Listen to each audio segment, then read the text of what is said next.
Today, this afternoon, I'm very pleased to welcome Hali to Politics Prose with her book Soundings, the story of the remarkable woman who mapped the ocean floor. Hali received her MFA from the University of Iowa and has completed residencies at the MacDowell Colony, the Sitka Center for the Art and Ecology, Portland Writers in the Schools. In the past, she has reported for the Columbia Journalism Review and the Pittsburgh Tribune Review, and she currently teaches writing at the University of Pittsburgh. Soundings is a story of Marie Tharp, a woman who drafted the first comprehensive map of the ocean floor, which led to the acceptance of the once mocked but now fundamental theory of continental drift. And yet, her name is largely unknown. So Soundings brings much needed attention to Tharp's story. And I also would like to remind you that March is Women's History Month, so this is a very appropriate book for the theme. And please welcome Hali Felt. Thank you. Okay, so I am going to read the very first pages of my book because I'm assuming that not everyone here has read it, and it will give you an idea of how I got interested in this subject, and it also sort of summarized the work that Marie did and a little bit about how she lived her life. And then I'll tell you a little bit more about my work in general and read another chunk. How's that sound? Okay, good. Every podium is different, I'm learning. Some of them are better than others. Okay. My mother used to draw maps, not in the cartographic sense. She had no training in that field, but rather in the sense that she rendered them, drew and painted and inked up sheets of paper depicting areas of land that she had studied. She spent hours at the library poring over atlases in the reference section, photocopying in segments the huge pages of the books, then taping them together so she'd have something to work from at home.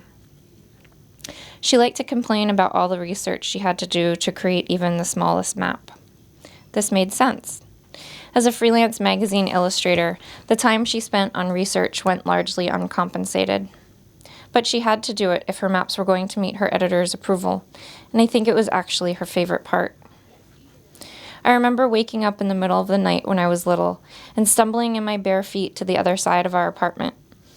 I could hear the soft laugh track of whatever she had on the television to keep her company as she worked.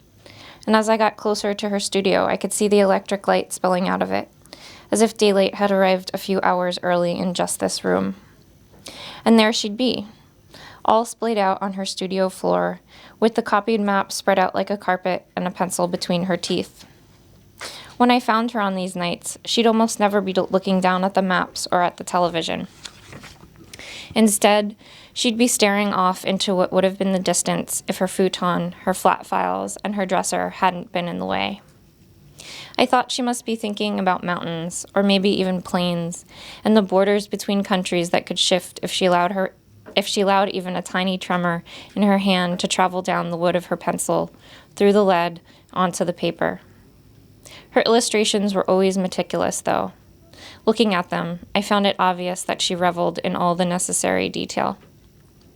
While she also drew other things, such as plants, or a Pennsylvania German type of folk art called Frockter, or hands demonstrating how to, say, lace a shoe, I latched onto the maps without any urging.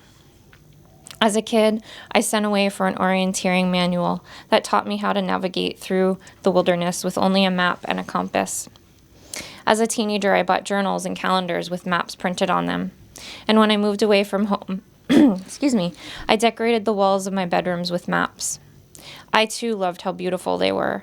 The grids of streets, the curves of rivers, the green amoebas of parks or forests.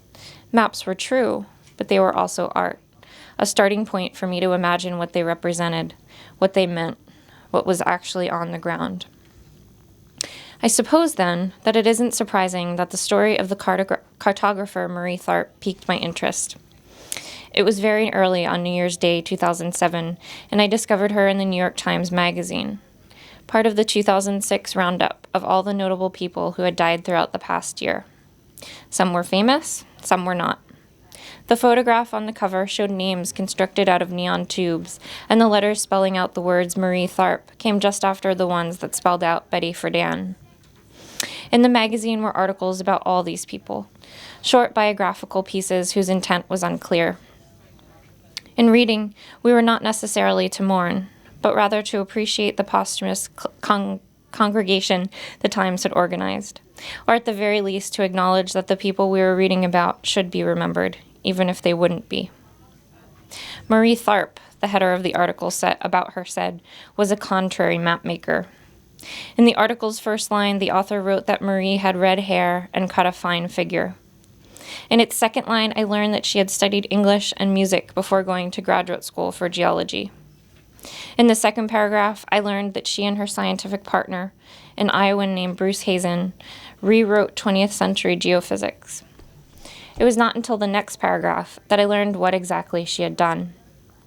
From the 1950s to the 1970s, she mapped the entire ocean floor and discovered a rift valley that circled the globe. Science, I have to say, had never been my thing. I avoided it in high school and then college, taking only what was required to graduate. I placed my faith in the subjective. I believed that the act of creation was worth more than a quest for explanations. And so when I first read that article about Marie Tharp in the Times, I was attracted to certain elements of the story, to the use of words such as imagine, intuit, and creativity. I loved the idea of a map having been produced as a, quote, supreme act of rigorous creativity. Tried to imagine her 30-year-long, quote, Hamlet-like relationship with the hulking Hazen.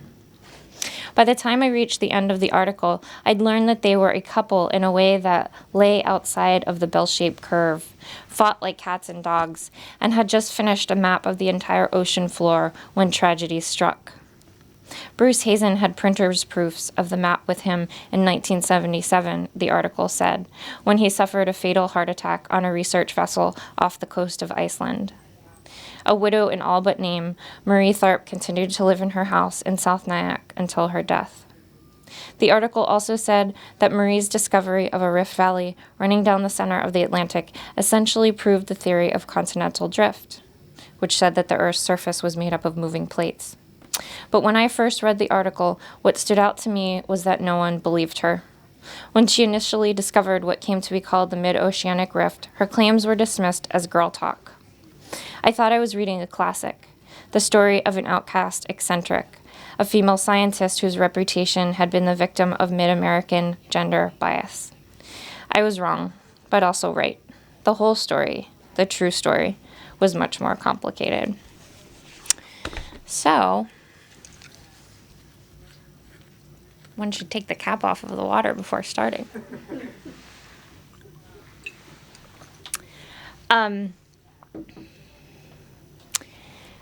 When I first started writing, I thought I would write a children's book because it seemed like the perfect story, right? Something that was invisible that somebody spent all this time mapping. And the ocean floor seems like this place that's ripe for imagination. But it turned out that not very much at all had been written about Marie Tharp, very little, in fact. There were a few chapters in books. There were a few paragraphs in articles, and many geology textbooks reprinted her 1977 World Ocean Floor Panorama. And her name, she got credit underneath the map. But very little else was said about her. And so then I discovered that her papers were at the Library of Congress.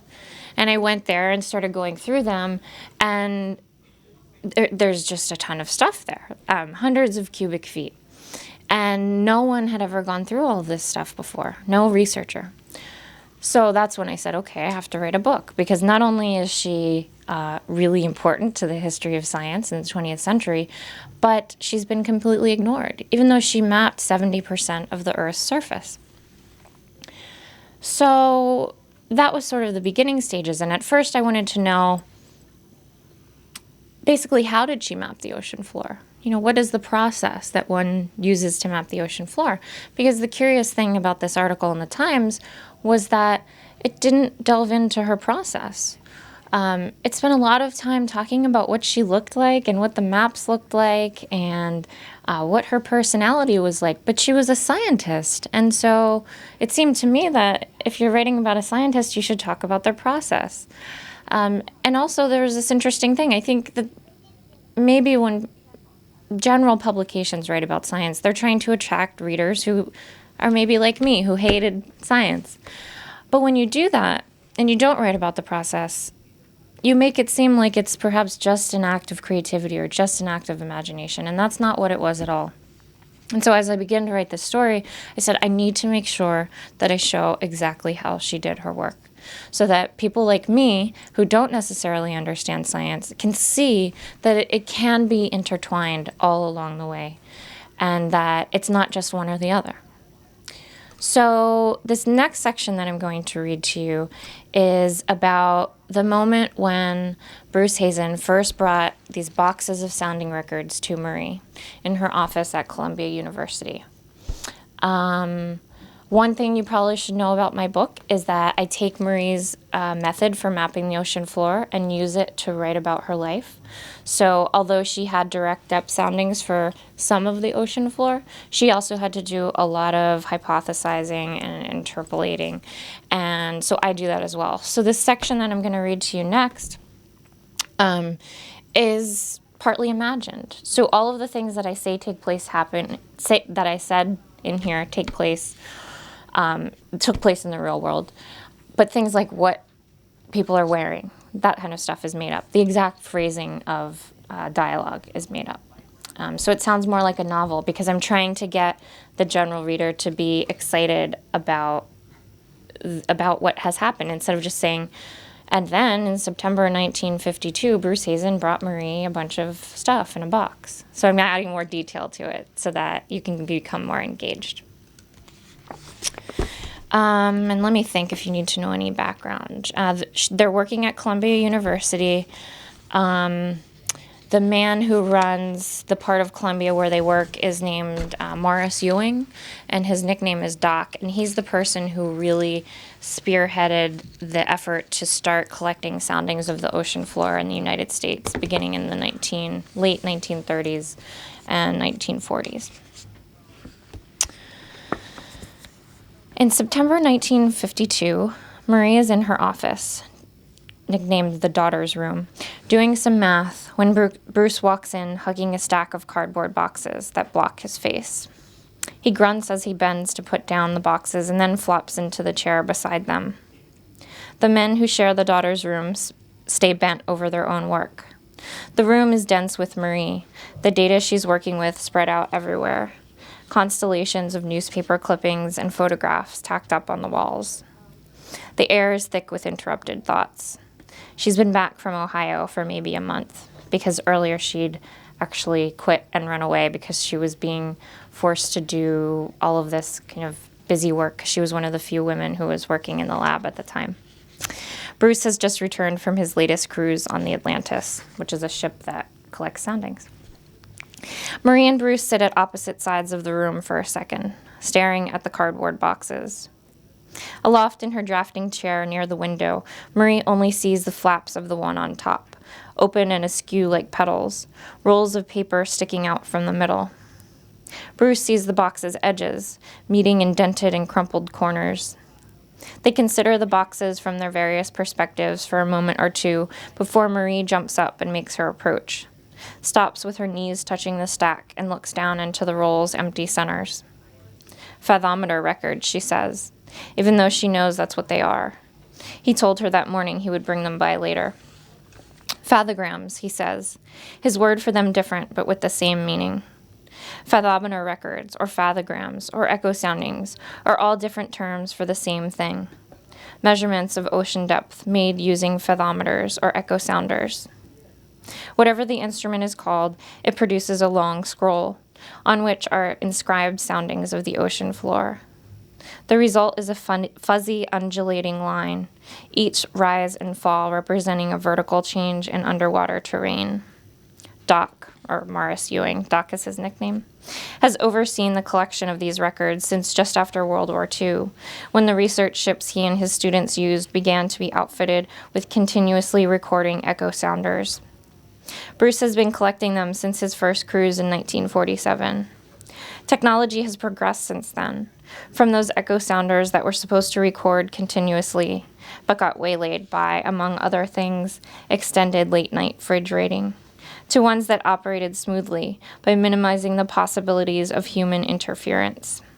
The records of what Doc called, in a National Geographic article, the ocean floor's majestic topography, have been accumulating for several years. Before Bruce left on his most recent cruise, he and Marie decided they wanted to use the sounding records to think in general terms about the structure of the ocean. With the addition of the sounding records from the cruise Bruce has just returned from, they felt they could proceed. Marie lifts a record out of the top box on the stack. "Just these?" she asks. Bruce laughs and walks around the drafting table to peer down at what Marie had been working on at her desk. "Oh no," he says. "There's lots more where that came from." His hand grips the shoulder of the blazer she's got hanging off her desk chair, his body angling down closer to the tabletop. "Just waiting to be looked at," he says as she shoos him from her workspace. In her hands, the roll of paper is smooth and cool, and when she sets it on the table, she gives it a nudge so it unrolls part way. She's seen sounding records before, but this one makes her say "oh" softly anyway. These will be hers. Bruce watches as she runs a hand down the length of the paper, pressing out its curl. Following the two-dimensional depiction of the ocean floor's swells, foamy-edged and deflated like waves creeping up a beach. Watches her grope for the masking tape dispenser with her other hand, then tear off two short strips and tape down the free end of the record so that part of it stretches out panoramic. Her eyes don't leave the record. "What do you think?" Bruce asks. This is not a question, and she does not answer immediately. Keeps her face pointed at the record. He's not just bringing her data and telling her what to do with it. He's asking her what she thinks, and by doing so, acknowledging that what she thinks might be valuable. When he comes to stand beside her, she tells him what she thinks. "I don't know," she says, which is maybe partly why they work so well together. He's used to these records, the depths noted along the vertical axis, distance along the horizontal axis, the seafloor's topography stretching out gently on the page, rises and falls, not so much filled as occupied by grainy gradations. When he looks at them, unfurling in real time from the sounder on a ship at sea, he gets completely frustrated, all that information piling up in his brain. He can't stop thinking about it, can't help but want to decipher it all immediately, and when he can't do that, he has to walk away, leaving it tangled, a mess to which he promises himself he'll return. Marie is completely different. The words "I don't know" enchant her. The problem presented by all the data is something new and exciting she's never had access to before. The differences between Marie and Bruce are present this early in their relationship, already hinting at compatibility. He will collect and she will process. She will be more inclined toward patience and uncertainty. She'll sink deep into the project and he'll leave to study other things. On the other side of the room is a big metal armoire with rolls of blank paper stacked in a pyramid on top. Marie heads for it, then reaches an arm up to grab a roll. Her back is to him, and Bruce watches her shirt come untucked. White silk separating from gray flannel to reveal a pale strip of waist. He watches as she comes back and sets the roll down. He watches as she gives it a little shove so that it unrolls like a red carpet, parallel to the sounding record. Together, they stare at the two sheets of paper, one blank and white, one hazy and halfway filled. She asks him if he's looking for anything in particular. "Patterns," Bruce says. "Things that line up, connections, shapes." He doesn't really know, but he tries to describe what he wants anyway. A topographical profile that will emphasize the vertical changes in the ocean floor. Marie grabs a pencil and sits down in her chair, rolls backward from her table to her desk with her arms crossed over her chest. He mentions outlines of the abyssal plains, says he'd be happy just finding the limit of the continental rise. A continental rise, they both know, is the continent's final dip down to the deep ocean floor. It slopes gradually, and where it ends, the abyssal plain begins. Doc explored both these features in isolated locations just a few years before, but no one knows their boundaries or if they're universally present, because no one has taken the time to do a deep analysis of all the soundings that Bruce has just brought into Marie's office. It's a lot of work with much potential for discovery, if you happen to be the type of person who's not intimidated by meticulous number crunching. Marie is not intimidated. In fact, she's kind of disappointed that all this exciting data has only inspired Bruce to think of what's already been hinted at. Slow declines and great big saucers of mud, a vast area of land with all the topographic character of the Midwest. That's it, she asks. She wrinkles her brow and taps her pencil fast against the tabletop. They're about equals, educationally speaking. Bruce has just received his master's degree in geology. She earned hers 4 years ago. Don't you think it's probably a little more exciting than that down there? Bruce scowls. Well, he asks, what do you think is there? This is the first, and quite possibly tamest, of what will become a very long line of disagreements. Marie has her glasses pushed up in her hair and is twisting her necklace around her finger. No idea, she says. She grins at him, giddy at all the possibilities.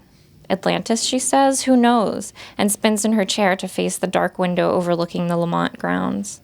We'll see, he replies, and gets up to leave, satisfied or relieved.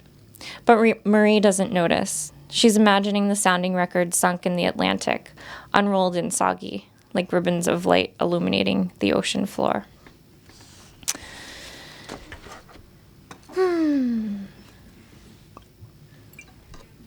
So they fought a lot.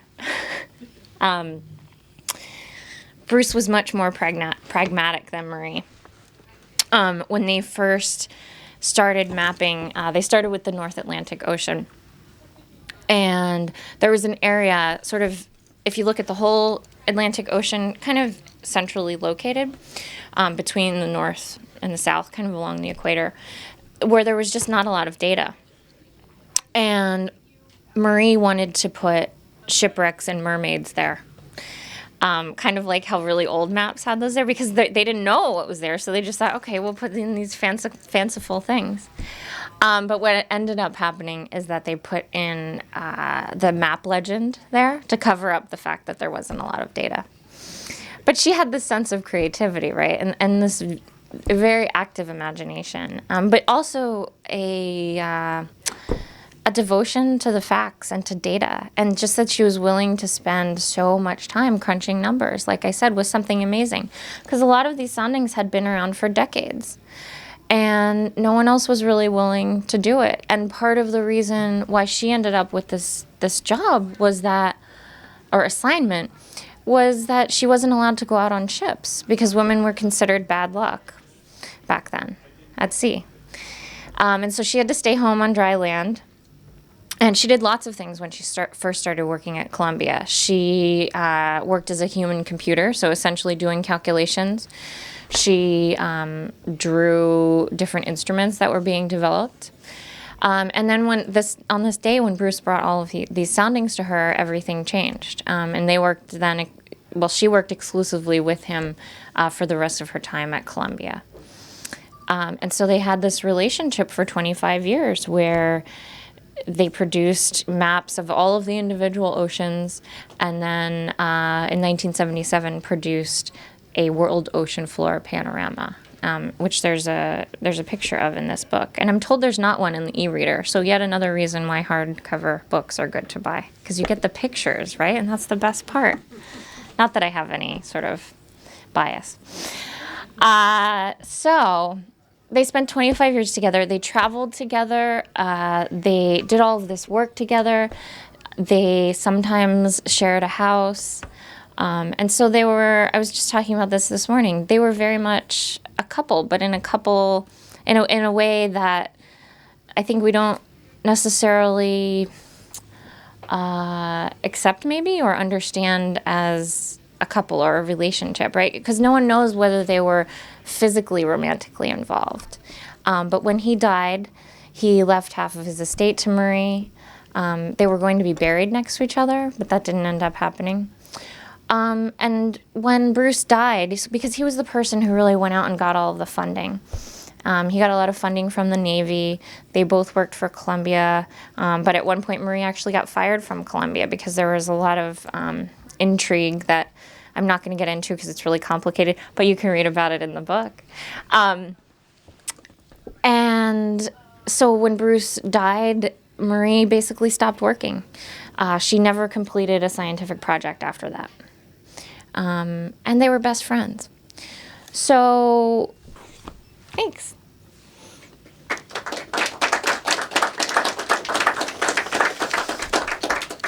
Any questions? This was interesting as a story of discovery, because it wasn't your typical science history with the eureka moment, with a test tube and I wonder if you could talk about that process of discovery, because it was quite lengthy, and it's that realization came over Marie and Bruce. What they had, I think, of that moment when they discovered the rift in the bottom of the ocean and somehow knit that puzzle together. Yeah, it was a long process, and that's something that I see over and over again with various scientists, that sometimes there's a eureka moment, but often it's sort of steps up to a discovery. So they had all of these sounding records. They started plotting them out, and Marie was working on doing that on a map that was at a certain scale, and there was someone else in her office working on plotting out earthquake epicenters on a map at the same scale. And this had been done before, but it had never been, and this being the plotting of earthquake epicenters. No one had ever taken all of the soundings and plotted them out. But because they were working in such close proximity, Marie noticed that these earthquake epicenters seemed to be following the same path that the Rift Valley that was emerging on her map seemed to be taking. And so then when they placed the maps over top of each other, they were able to see that a lot of these earthquake epicenters fell within the boundaries of this valley. So that was that's probably the closest thing to a eureka moment. But also it was just, in the beginning it was months and months and months of work. And, crunching numbers, converting data. She looked at other types of data besides exact soundings. So she took those earthquake epicenters, and she took information from cores, which are long records of the sediment and rock from the ocean floor that are pulled up. And she used all of that in order to compile her maps. So I don't know if that quite answers your question, but maybe it's a beginning. Anything else? Nope.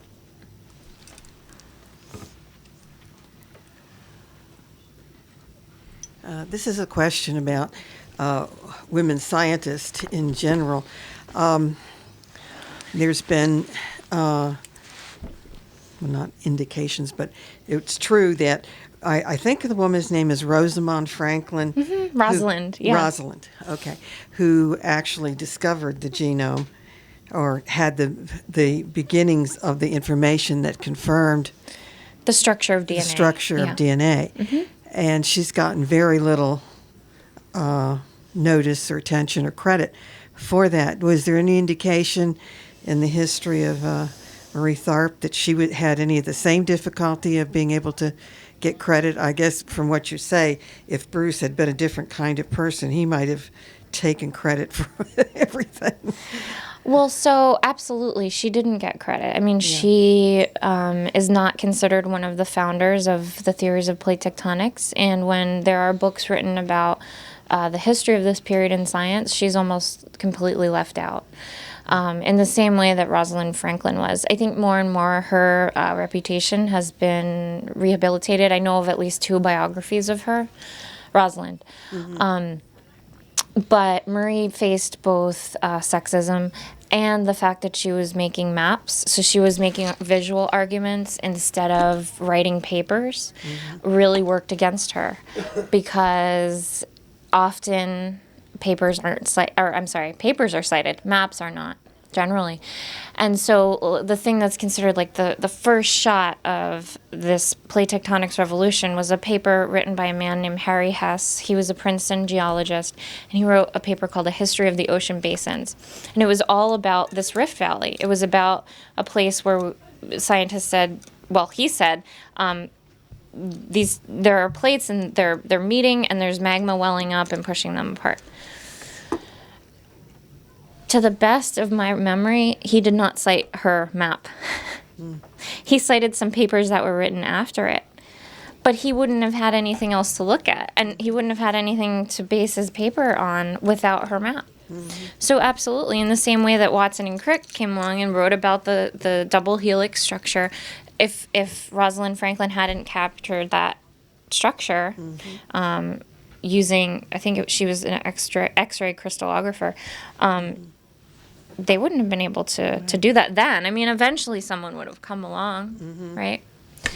So she faced a lot because she was a woman. She wasn't allowed to go out on ships. Right. So I think her career would have been very different had she been able to go out. Because she would have been, collecting more data. She might have been writing more papers instead of making maps. Yeah. So it absolutely influenced things. Now that you've researched and written the book, if you were just starting college, would you approach science differently than you did then? Absolutely. How would you do that? I would try to be a scientist, I think. I don't know how far I'd get because I don't know that that's how my brain works. I like looking for patterns, but I'm really bad at memorizing things. And I know that I hear rumors that that's part of science. So I really like geology. My next book is going to be about an immunologist. So I really, really like science, and I think probably if I were starting college over again, I would try to do something like that. But I also think there's a huge problem about how we teach science, and I think I would still get ejected anyway from it because I wouldn't be able to find anything to latch onto. So it's hard to say, because in this job I can sort of roam all over the sciences and write about what interests me instead of getting stuck kind of in one field. But that's a great question. Thank you. Hi. I saw you have maps with you. Yeah, I'm sure I'm not the only one to be inspired by the National Geographic 1968, 70, and 71 maps of the ocean floor. Yeah. But they really inspired me. But actually, my question is, you've been to a couple of places where they encourage you to write, and I was just wondering if one of them really inspired you. Do you mean like artist residencies and like McDowell or whatever? That's a hard question. I think that I am generally inspired to write. It's the thing that makes me feel alive. When I'm writing, it's the most calm I feel, and that's kind of my answer. I mean, even when I'm not physically writing, I'm making narratives in my head based on what I see. And so things in the world inspire me. I think that residencies and grad school, for example, they're sort of refuges. So that's when you're not really collecting things to write about. It's where you have the time to actually sit down and do it without sort of distractions. But things in the real world inspire me in the same way that you opened those National Geographics in the 60s and saw those maps and they inspired you. It's actually not really inspiring to be at like a retreat. Kind of, it's a totally different experience, I would say. But how did the maps inspire you? Can you tell us that? Well, growing up with maps that showed the ocean as just a featureless plain, the same color blue, all from Europe to America, for instance. Yeah. Then all of a sudden seeing there's basically a hidden world under there. Mm-hmm. But those early maps, which I have a couple of, do credit Marie and Bruce. Mm-hmm. I have a later one, 1990, I think. It doesn't seem to mention their names, and actually I don't like the artwork as much. Yes, the later ones were quite controversial because they were still based on Marie's data, but she actually ended up suing National Geographic over those maps.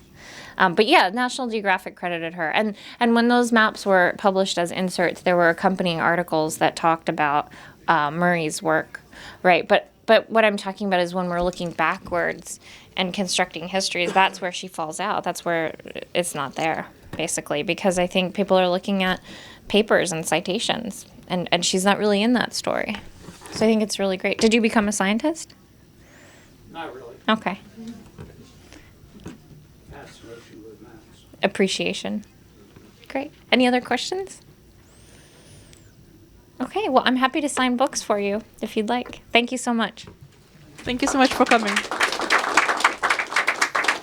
We have books at the front and at the register.